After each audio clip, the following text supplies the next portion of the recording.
सभे मगहिया भाई बहन के भुलेटन काका के राम राम। आथी मगहिया खबर में सुनते देश दुनिया की खबर। आजादी के पर्व स्वतंत्रता दिवस के पहला ही पूरा देश तिरंगा के रंग में नहा रहा है।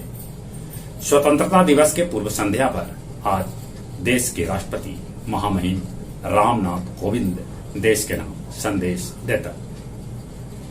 लाल किला पर कल करल गए फुल ड्रेस रिहर्सल। 20 अगस्त के सोनिया गांधी विपक्षी सभा के मीटिंग बोलौलन है, जगह में एनसीपी नेता शरद पवार और शिवसेना प्रमुख महाराष्ट्र के मुख्यमंत्री उद्धव ठाकरे भी भाग लेता। अपन देश में पिछलका 24 घंटा में कोरोना संक्रमित के संख्या 42,292 तक पहुंच गया।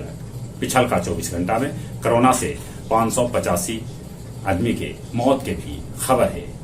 देश में नोजल टीका के परीक्षण के मंजूरी दे देवल गए। उन्हें महाराष्ट्र में डेल्टा वायरस से 5 आदमी के मौत के खबर है, तब 50 से बेसी एक मरीज वहां भेटलन है। राहुल गांधी कहलका है कि राजनीतिक प्रक्रिया में दखल दे रहा है ट्विटर, और ये एक तरह से लोकतंत्र पर हमला है। एग्जीक्यूटिव इंजीनियर रविंदर कुमार के पुनाईचक पटना स्थित आवास पर निगरानी विभाग के छापा पड़ल, जगह में 1 करोड़ 43 लाख रुपया नगद, 67 लाख रुपया के गहना जेवर, जय जमीन के कागज, बैंक के दर्जनों पासबुक बरामद कल गए। चालू वित्तीय वर्ष में आयकर संग्रह में 80% के वृद्धि हुई है। केरल में देश के पहला ड्रोन फॉरेंसिक लैब और रिसर्च सेंटर शुरू कल गए। गंगा नदी में बाढ़ से इलाहाबाद, बनारस, पटना गंगा किनारे के क्षेत्र पानी में डूब रहे हैं। भारत, अमेरिका, चीन, ब्रिटेन समेत दुनिया के 12 देश तालिबानी सत्ता के नकारलन है। अफगानिस्तान में हेरात पर तालिबान कब्जा जमा ले रखे और देश के राजधानी काबुल की तरफ तेजी से बढ़ रहा है। अफगानी राष्ट्रपति अशरफ गनी दे सका था इस्तीफा। अमेरिका में वैक्सीन के बूस्टर डोज के मंजूरी भेटा दिला। कनाडा के प्रधानमंत्री जस्टिन ट्रूडो 20 सितंबर के कर सका था देश में मध्यावधि चुनाव के घोषणा।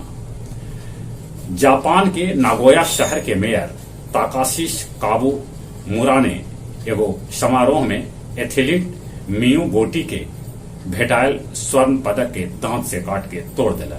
वो एक माफी मांगलन, बाकी उनका खूब फजेहत हुए। इंग्लैंड में गोलाबारी में 6 आदमी के मौत के खबर है। स्वतंत्रता दिवस पर कल गया के ऐतिहासिक गांधी मैदान में 8 गो झांकी के प्रदर्शन कल जाए। गया से कोलकाता ले इंडिगो के विमान कल उड़ान भरल, जगह में 40 यात्री शामिल है। राष्ट्रीय महिला आयोग के टीम बोधगया बालिका गृह के कर्मी आओ वहां के लड़की सभे से पूछताछ कैलक है। डोभी प्रखंड के केशापी गांव भी एगो मैजिक गाड़ी पर से 100 कार्टून दारू के साथ 2 गो धंधेबाज के भी पुलिस गिरफ्तार कैलक है। 22 दिन बाद गया पहुंचल चीन में पढ़ाई करे वाला नागसेन अमन के शब्द। और कुछ खेल के समाचार। दूसरका टेस्ट मैच में इंग्लैंड के खिलाफ भारत पहिलका पारी में 364 रन बनौलक। इंग्लैंड के तरफ से एडरसन ले 5 विकेट। भारत के 6 गो खिलाड़ी दोहरा अंक में भी पहुंच न पौलन। ओलंपिक कस्य विजेता बॉक्सर लवलीना के गुवाहाटी में कल गए भव्य स्वागत। वेस्ट इंडीज के साथे पाकिस्तान पहिलका टेस्ट के पहिलका पारी में 217 रन बनौला। जहां तक मौसम के सवाल है, अभी पानी बरस सका है। जहां तहां नदी में बाढ़ है। मध्य प्रदेश, राजस्थान, हिमाचल प्रदेश में जनजीवन अस्त व्यस्त है। कोरोना से बचे लेल मुंह होना पर मास्क लगाते हैं, सोशल डिस्टेंसिंग के पालन करते हैं, दिन में 4-5 बेर निमन से हाथ धोते हैं। जो उम्र 18 बच्चर के है तब कोरोना वैक्सीन जरूर लेते हैं। चलित अपने समय से एक बार फिर से बुलेटिन काका के राम राम।